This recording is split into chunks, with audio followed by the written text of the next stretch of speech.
Well, that doesn't look too good.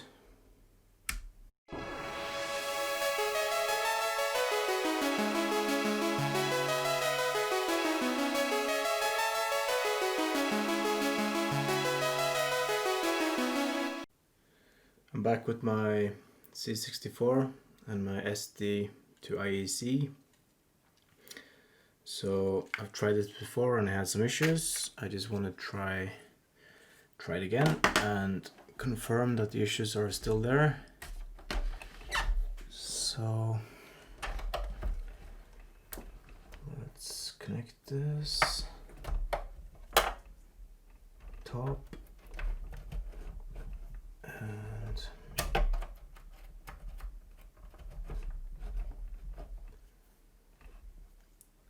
serial. There we go.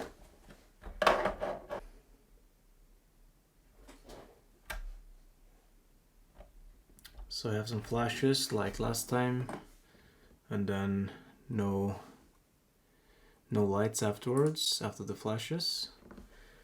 Let's just try the load command, (8). That should be correct. Yeah, device not present. So that's what we were expecting here, and I'm pretty sure it's the CIA2 chip, as we've explored before. And I also ran a diagnostics test. Let's see, my Kung Fu Flash. So let's go to CIADiagnostics. Yeah, so it says there's an error instantly on CIA port A. So let's just continue with the plan and use my new desoldering station to remove both the CIAs in this machine. I already have it opened up. Remove this cartridge. So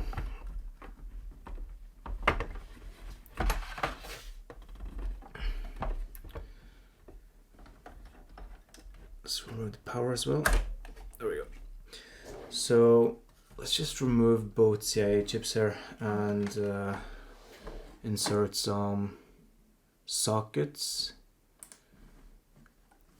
so we can more easily continue diagnostics on this machine.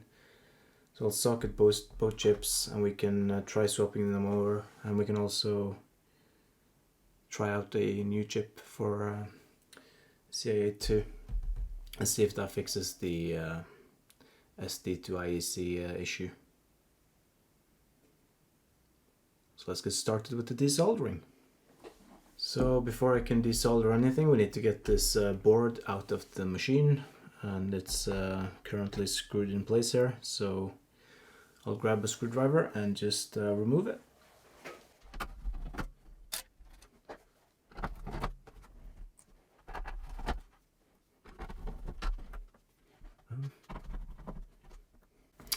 There's one more screw over here, but there is actually two screws there. I'm not quite sure which one actually holds the board in place. Yeah, it's this one, the rightmost one. Let's disconnect the power LED and the keyboard. Just remove this top part, and it should be loose, and it is. There we go. Okay, so the board is out of the machine, and we are ready to start working on this. So one chip is right here and the other one is here. Okay, so I have the chips marked, so just so that we don't desolder the wrong pins. I'll start by adding some flux. I think I'll add some flux to the top side as well, just to make everything float better, so I can get as much as possible of the solder just sucked out of the holes.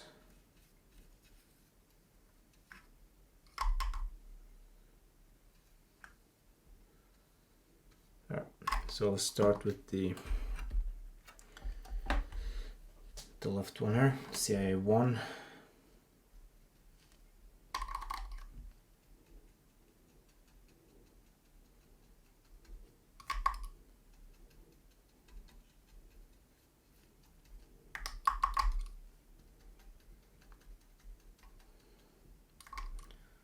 So this is going to be my first time removing a chip with a desoldering iron.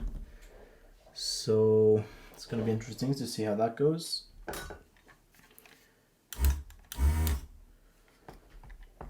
So it should be all ready.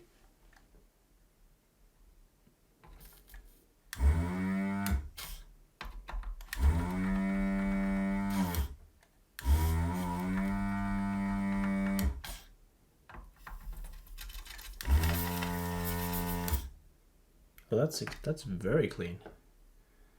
I don't know if you can see that. So that one right there, that's perfect.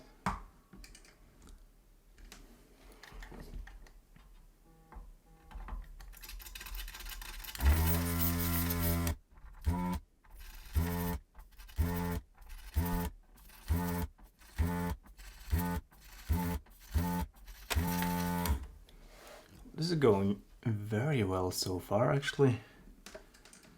So those two first pins, I haven't been able to remove the solder completely from those, but I'll go back to those afterwards. But all these other ones are perfect, and the pins are loose as well. So that's very nice, very promising.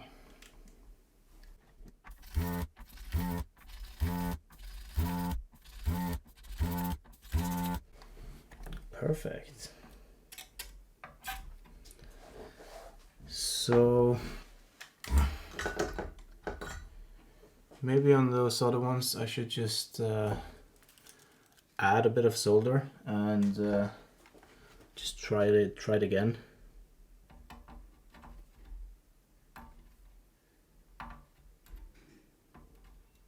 Should probably do this with a regular soldering iron, but hope that's okay. I will put some more flux on there as well.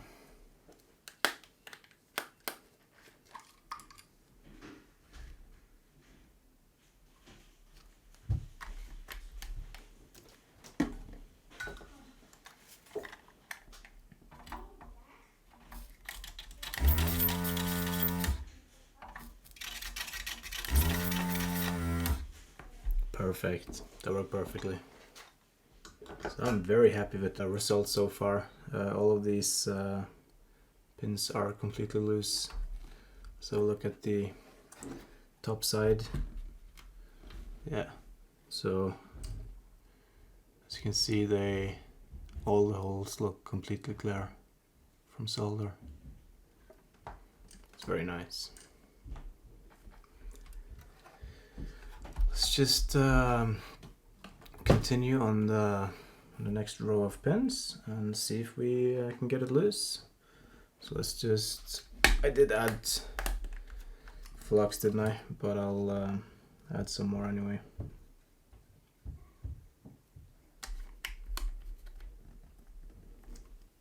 I hope it's not a bad idea to use the flux. Maybe it's gonna, I hope it's not gonna clog anything. I don't think so.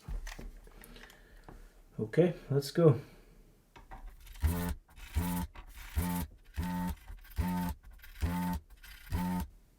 can already see the whole chip actually moving, so it seems to be quite loose already. Okay, that should be all the pins. I am quite hopeful that it's very loose. And look at that. Wow. That is actually, that is so simple. That's nice. Let me actually just type a, let's just do 1, and I'll do a 1 on this one as well, just so we know which one is which.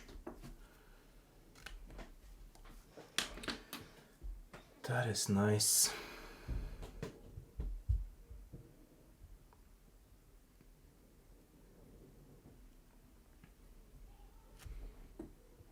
Perfect.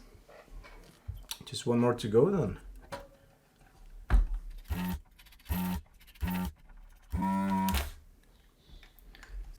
When there's too little solder, it won't heat up and flow correctly. So I'm gonna have to add some more to that pin.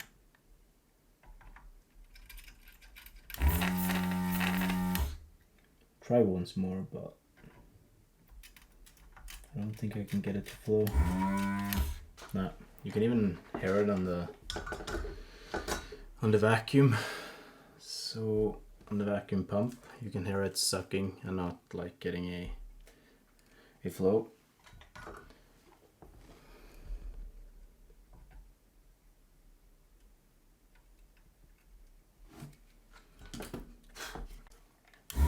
Pretty sure this should do the trick.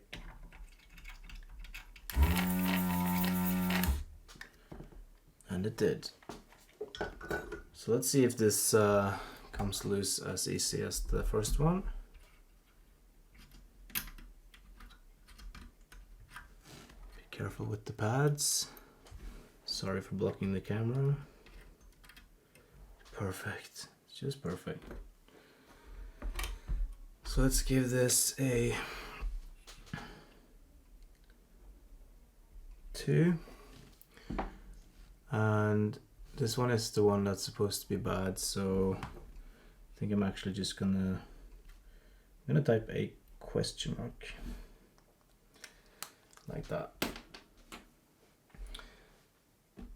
Well, that's nice. I mean, all I have to do now is basically just clean up this a little bit with some IPA and get some of these new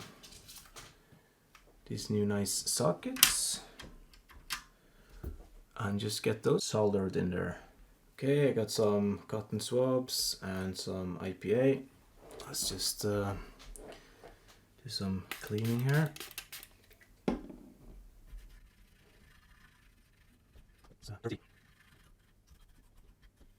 These cotton swabs are not very good. Need to get some good ones that don't like get all fluffy and loosen up. Sure enough, that's the next one. That's bad actually.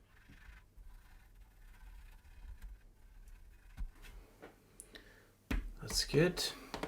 So I fired up my soldering iron. I think I'm gonna go get some water on this sponge.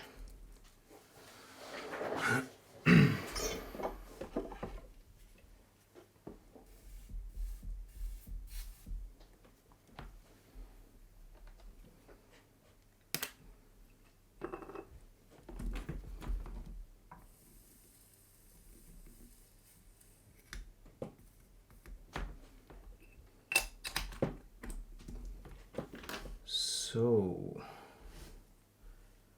let's get the notch the right way. Sort of going in like that. And can I use one of these clamps? No. not deep enough. Let me just, I'll just put this tip activator underneath, and I'll get one leg fastened. There we go. And I'll just hold it in place like that.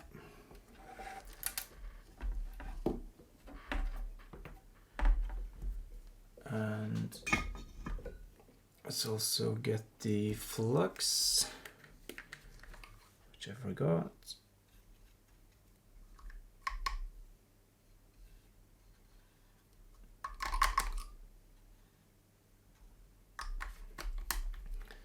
There we go. And then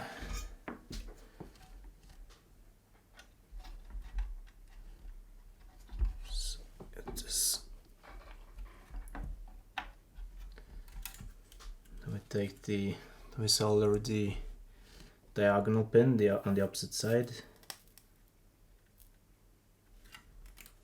and I'll just make sure it's in place. There we go. So now it should be all flush, and if we have a look, looks very nice. So yeah, I don't know if you can see that, but it does look very nice to me. So let's just solder the rest of these pins.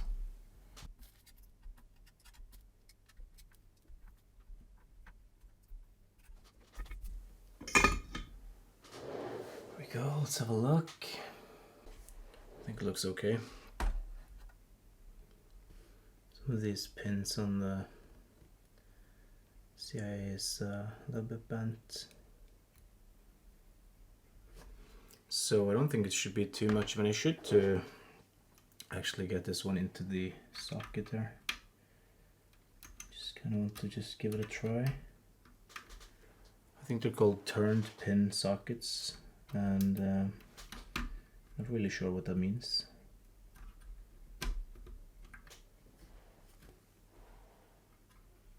That did seem to go in there pretty nicely though. Legs didn't even seem to be that short.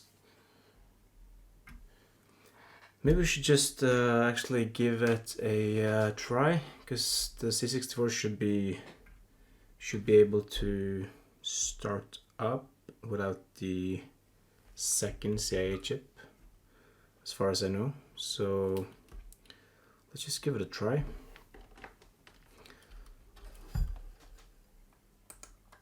Oh. Well, that doesn't look too good.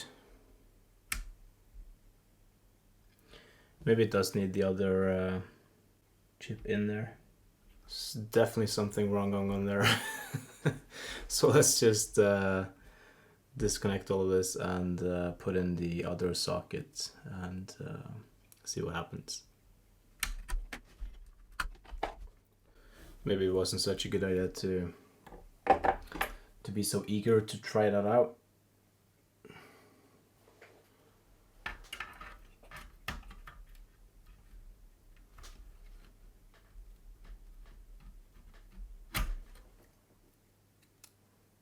So I do think the CIA chip was in there correctly. I'm pretty sure. Still looks nice.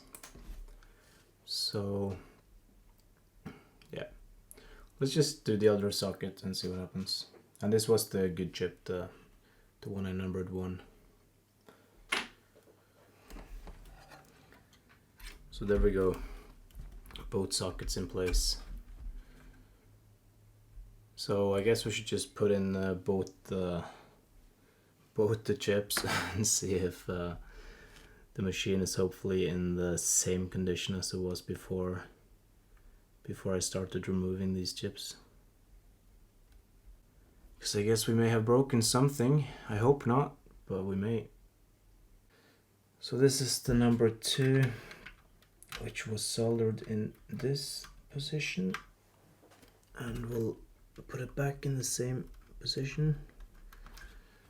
The whole point now is just getting the machine in the same working condition as before I started with the desoldering.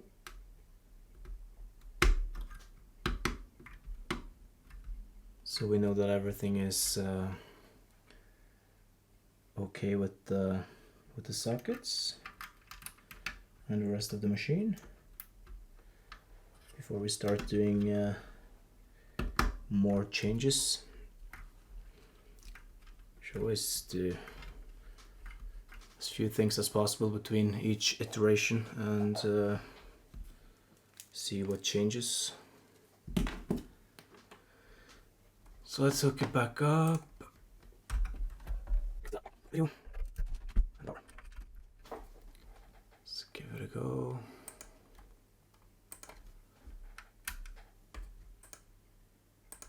Ah, there we go. Okay. Well, that's nice then. So we haven't completely broken the, the machine. So I'll put in this Kung Fu flashcard, and since the last thing we tried was the CIA test, this should automatically boot into the same image, I think. So we don't have a keyboard at the moment. Let's just try. Yeah. Okay. So of course we still have the same error, and that's well, what's going on with control 1? But yeah, we still have the same error, and that's expected because it's the same CIA chip. What we can do now is just swap them over and see if the error moves to CIA1 port 1, just so we know it's the chip and not something else on the board or anything. Turning off the machine. I'll remove the power as well. And we'll move both the chips. Like that. And we'll take the second one. This is the one with the 2 on it. Put that in the first socket this time.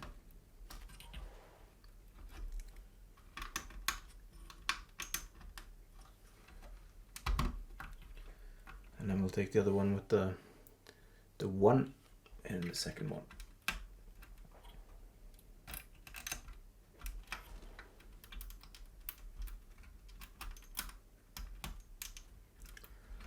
Get all these legs lined up. There we go. So I'll put the power back in. And there we go. So now we have the same error on CIA1 port A. So that's good. Seems like it's the chip that's bad and not something else in the circuitry. So now we just need to get a new chip to replace this one. And I have a donor C64 to remove that from. So we have to fire up the desoldering iron again and get that chip out of there. And then we can see if my SD2IEC works afterwards. So I am currently editing part 3 in this series, and this is gonna have to be the end of this video. But in the next episode we're gonna have a look at the CIAs from this donor machine, this nasty, disgusting thing with some missing keys and a lot of stickers and dirt and scratched up label. If you enjoyed part 3, I would appreciate a thumbs up, and if you would like to see part 4, maybe subscribe, and I'll see you next time. Bye bye. We have some issues with something.